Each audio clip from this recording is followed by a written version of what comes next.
All right, so you're ready for a deep dive, huh? Today we're going to tackle nihilism. You want to understand it? And the source material is a YouTube video essay. In Indonesian. Yeah, in Indonesian. Not exactly a language we get a lot of requests for. Definitely going to be a unique deep dive then. This will be interesting, seeing how these philosophical ideas come through in different cultures. Yeah, I'm kind of nervous, I'll admit, but mostly I'm excited to try and unravel this whole nihilism thing. Yep. Okay, so the video starts off, right off the bat, reminds us that the word nihilism comes from the Latin nihil, meaning nothing. Seems simple enough. Right, but where does it go from there? Well, nihilism at its core is the rejection of any inherent meaning in life. So it's really questioning everything we usually just kind of take for granted. Objective truth, morality, the purpose of existence itself. Whoa, okay, so it's not just about feeling a little down, it's like a full-on philosophical stance. Exactly. Okay, so the video emphasizes how there are actually different, flavors of nihilism. It's not just this one big gloomy club, it's more of a spectrum. Okay, so give me an example. What are some of these flavors? You might have intellectual nihilism, which says, true knowledge is impossible to achieve, or moral nihilism, which denies that there's any objective right or wrong. Interesting. So it's not necessarily like a complete rejection of everything. It's more of a targeted skepticism. Exactly. Now, the video actually digs into nihilistic ideas that have popped up throughout history and in different cultures, too. It's not just focused on Western philosophy. Oh, that's cool. Makes sense, though, right? This feeling of meaninglessness isn't exactly new. Right. So where does the video start? One example it gives is the Buddhist concept of anatta.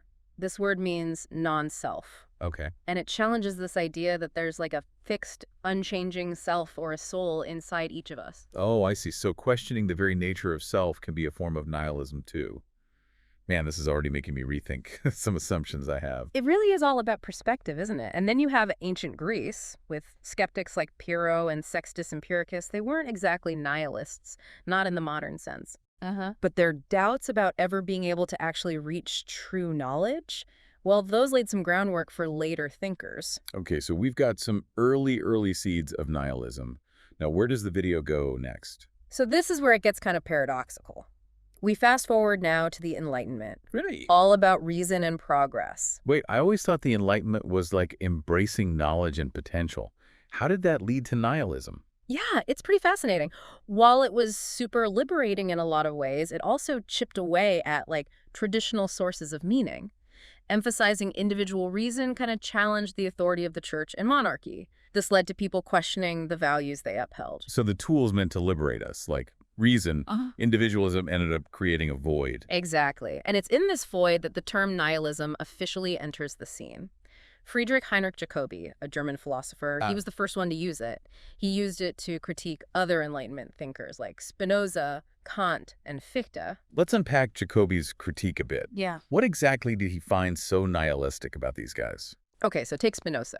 His philosophy saw God and nature as essentially the same thing. Okay. But to Jacobi, this felt like denying a personal, all-knowing God, you know? Like removing any basis for morality or meaning beyond the natural world. And Kant. Where did Jacobi see nihilism creeping into his ideas? Well, Kant, he was all about the distinction between the world that we experience and the world as it really is. Right. He called the true world the noumena. Jacobi argued that this created an unbridgeable gap between our minds and ultimate reality, leaving us with no access to any absolutes like God or objective morality. So in trying to elevate human reason, they inadvertently strip the world of meaning. Yeah, it's heavy stuff. And you can actually see how this fear of a meaningless universe continues to echo in modern times. Yeah. Maybe even more so now with all the changes, all the technology we're constantly surrounded by. Right. Makes you think. It really does. Now the video shifts gears a bit to Søren Kierkegaard. 19th century Danish philosopher. Yeah. So he was wrestling with anxieties about modern life. What was his take on all this? So Kierkegaard was deeply concerned with something he called leveling. Leveling. Yeah. So as society gets more industrialized, more impersonal individual distinctions get kind of flattened out. Right. Leading to a sense of meaninglessness. Have you ever felt that way? Like you're losing your individuality, you're getting pushed into these molds society creates? Exactly. And his critique resonates, I think, even more today. Think about all the pressure to conform, to fit in, the feeling of being lost in a crowd. especially in the age of social media. Right. It's like we're all striving for the same, like, filtered perfection and losing what makes us unique. Absolutely. Makes you think. Now, the video goes on to talk about the figure most associated with nihilism. Friedrich Nietzsche. Yeah, Nietzsche. Okay, so it's important to remember that while he's closely linked to nihilism, he wasn't, like, celebrating it, right? It's more like he was diagnosing a cultural illness, a crisis of meaning brought on by the decline of traditional values. So his famous phrase, God is dead. Right. It wasn't meant literally. No, more of a metaphor. Yeah, a metaphor for this shift, this loss of absolute grounding. Exactly. And Nietzsche saw this loss as both a crisis and an opportunity. He believed that morality itself was a human construct, not dictated by, like, some higher power. Okay. His concept of master-slave morality, explored how power dynamics shaped our ideas of right and wrong. So if God is dead and morality is a human invention, then what's the alternative? For Nietzsche, the answer was the Ubermensch. Ah, yes, the Ubermensch. Now, doesn't that, like, imply some kind of superhuman power over others? Not really, no. It's not about dominating other people. It's more about self-mastery. Uh-huh. The Ubermensch creates their own values, forging their own path in a world that doesn't have any preordained meaning. Imagine harnessing your inner strength and creativity to, like, define your own purpose. Okay, so less about brute force and more about, like, radical self-determination. Yeah, it's a pretty powerful idea. It is. And to really understand his approach, you have to grapple with his concepts of the will to power and eternal recurrence, right? Yes. Okay, those sound intense. Can you break those down for me? Okay, so the will to power, it's not about controlling other people, but mastering yourself. Constantly striving to become, like, the best version of yourself. Okay. And eternal recurrence is more of a thought experiment. Imagine living your life over and over, eternally repeating the same choices, the same experiences. Could you face that with joy? Wow, that's kind of a mind-bending concept. It is. It really makes you think about the weight of your choices. It does. Man, I'm already feeling a little overwhelmed, and we've only just scratched the surface. It's a lot to take in. I think we need to take a breather and come back and explore how all this played out in Russia. I know nihilism took on a very political flavor there. Yeah, that's a good place to pause. Let's dive into that next time. Welcome back. So last time we took that, whirlwind historical tour, tracing the roots of nihilism from ancient Buddhism to the Enlightenment. It's crazy, right? Who knew, like, questioning the self or the limits of reason could lead to a whole philosophy about meaninglessness. Yeah. And then there's Nietzsche with God is dead and that whole eternal recurrence thing. Oh, man, I'm still trying to wrap my head around that one. It definitely takes some time to digest. But before we get, like, too lost in this existential abyss, Yeah. remember you were looking for ways to, like, actually confront this nihilistic challenge. So let's shift gears a bit and look at some of the solutions that philosophers have come up with. One interesting idea is Dostoevsky's concept of finding meaning through, like, faith and love. Okay, yeah. The video talked about his character, Alyosha Karamazov. Right. He's someone who, like, finds meaning in faith despite all the darkness. Right. But, I mean, let's be real. Can faith really hold up in a world where science and reason are constantly challenging these, like, traditional beliefs? That's the million-dollar question, isn't it? But for Dostoevsky, faith wasn't about blindly following dogma or anything like that. It was more about recognizing the limits of human reason, and finding meaning in this higher moral order. Okay. He saw things like love and compassion as, like, key parts of this faith. They offer a sense of purpose that goes beyond just the material world. I get that. Yeah. But what about people who just can't find comfort in, like, traditional religion? Is there any other way to deal with nihilism without relying on, a higher power? Well, that's where Kierkegaard's leap of faith comes in. Remember, he believed that you can't reach ultimate meaning through logic alone. Right. It takes a conscious choice to believe, even when there's no, like, concrete proof. So it's not about ditching reason completely, but acknowledging that it has its limits when it comes to, like, these big existential questions. Exactly. Kierkegaard saw this leap of faith as a higher form of understanding, one that, like, embraces the paradox and mystery that are a part of life. So for him, true faith means confronting the, like, absurdity of existence head on and choosing to believe anyway. That's a pretty bold move. Now, on the other side of the spectrum, we have Nietzsche. He, like, rejected traditional religion and any kind of preordained meaning altogether. Right. Right. And his solution was pretty radical. Yeah. Become the Ubermensch, create your own values. Right. He saw the death of God not as this tragedy, but a liberation. It freed us from the, like, constraints of traditional morality. It opened up the possibility of becoming the authors of our own meaning. I mean, that sounds super empowering, but also kind of terrifying. Yeah. How do we even begin to create our own values in a world that seems inherently, like, meaningless? It's like being given this blank canvas and no paintbrush. Well, Nietzsche knew it was a challenging path. He emphasized that the will to power wasn't about dominating others, but about this inner drive for self-mastery. Okay. Imagine constantly striving to become the best version of yourself, shaping your life according to values you yourself create. So tapping into our inner strength and creativity to, like, carve our own path, even when the universe seems totally indifferent. Yeah, precisely. And this is where that eternal recurrence idea comes back in. Remember that thought experiment? It's designed to make you confront the weight of your choices, you know? Oh, yeah. Are you living a life that you could repeat, like, joyfully for eternity? Honestly, Yeah. that still makes my head spin a little. But I get the point. It's a really powerful way to think about taking ownership of your life and the meaning you create. Right. Now, the video also touched on Schopenhauer. He was a big influence on Nietzsche, wasn't he? Yes. Schopenhauer, he was a 19th century German philosopher, and he had this, like, pretty pessimistic view of the world. He believed that life is fundamentally driven by this, like, blind, insatiable will that just leads to more suffering. Oh, wow. So was his answer to nihilism just, like, giving up? Yeah. Just accepting the meaninglessness? Not giving up, but more like transcending it, you know? Schopenhauer's solution was to extinguish this insatiable will, to detach from all those worldly desires, to find a way to, like, liberate yourself from suffering. Interesting. He found a lot of inspiration in Eastern philosophies like Buddhism, which emphasized, you know, the impermanence of the self and how desire is kind of an illusion. That's quite a contrast to Nietzsche's will to power, isn't it? It is. One embraces striving, the other seeks detachment. Yeah, it's fascinating how these thinkers arrived at such different solutions, isn't it? It is. So we have faith, we have self-creation, and detachment. What about existentialism?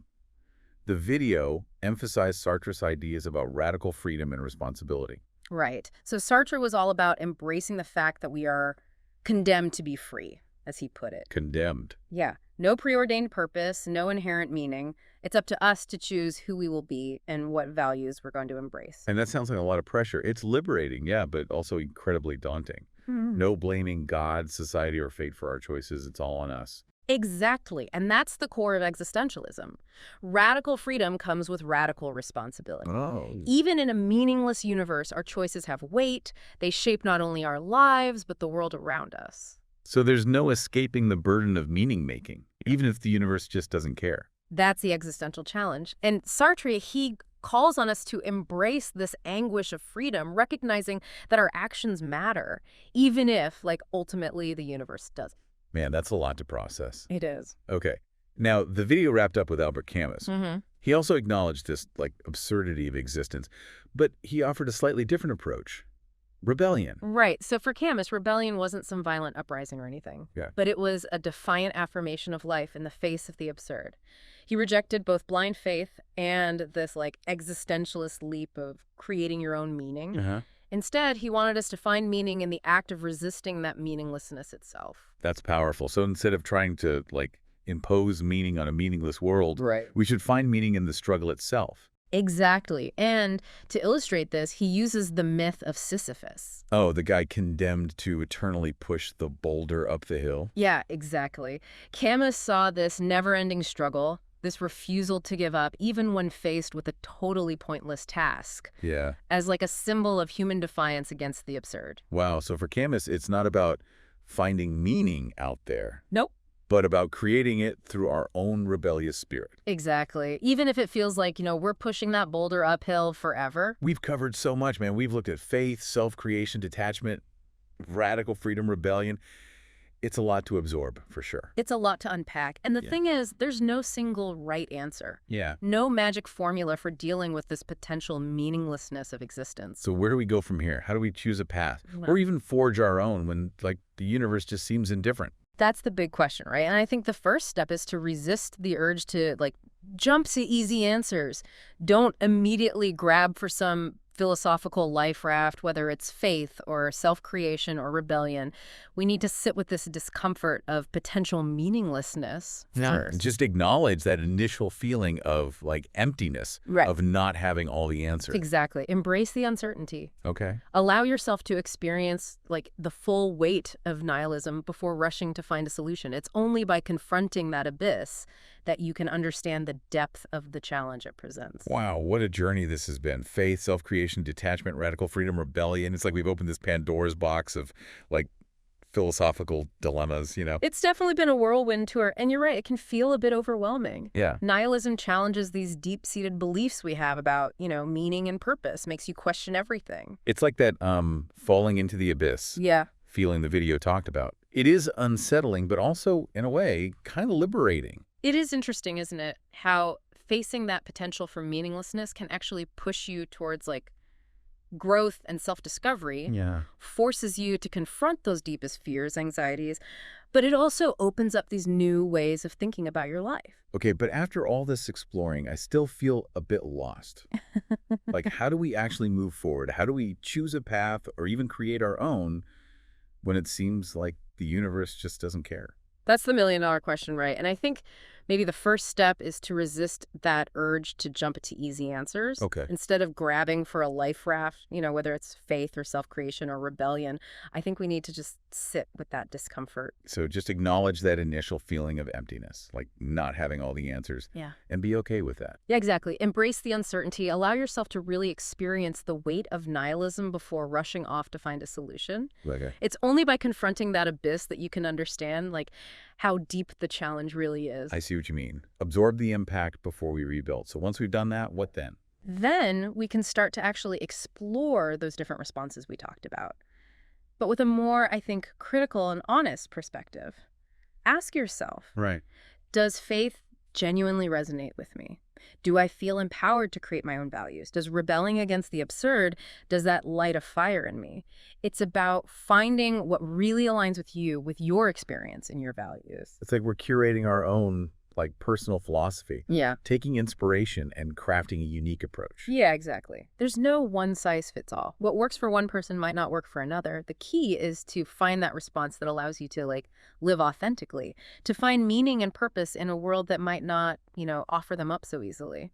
And the video also made it clear that like these different responses, they're not mutually exclusive, right? We don't have to pick one and stick with it forever. Right, you can take inspiration from multiple sources. Yeah. Maybe you connect with Dostoevsky's faith, Nietzsche's self-creation, and Camus's rebellion all at the same time. It's about weaving those threads together. I love that. It's like making a mixtape, picking the tracks that speak to your soul. Exactly. And just like a mixtape, it can evolve. It can. Confronting nihilism isn't about finding the final answer. Right. It's about this lifelong journey of self-discovery, constantly questioning, refining, adapting your understanding of, meaning and purpose as you grow.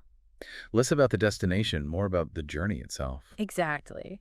And it's a journey that takes courage, honesty, and a willingness to embrace that uncertainty. But it can also be incredibly rewarding. It can. Even though nihilism can feel pretty bleak at times, there's something comforting in knowing that we're not alone in this struggle. That's true. Throughout history, people have grappled with these same questions, offering all these insights we can learn from. That's so true. Maybe, just maybe, like Kim has suggested, it's in that struggle itself, in our engagement with the absurd, that we find some kind of beauty, a connection to something bigger. Yeah, that's a great point. We started this deep dive wanting to understand nihilism, and I think we've come out of it with a deeper appreciation for just how complex this search for meaning can be. It is complex. Right. And maybe that search itself, the questioning, the seeking, is where we find the greatest meaning of all. I think you're right. Thanks for joining us on this deep dive into nihilism. We hope it's giving you some things to think about. We hope it's encouraged you to keep exploring these big questions. Until next time, keep diving deep.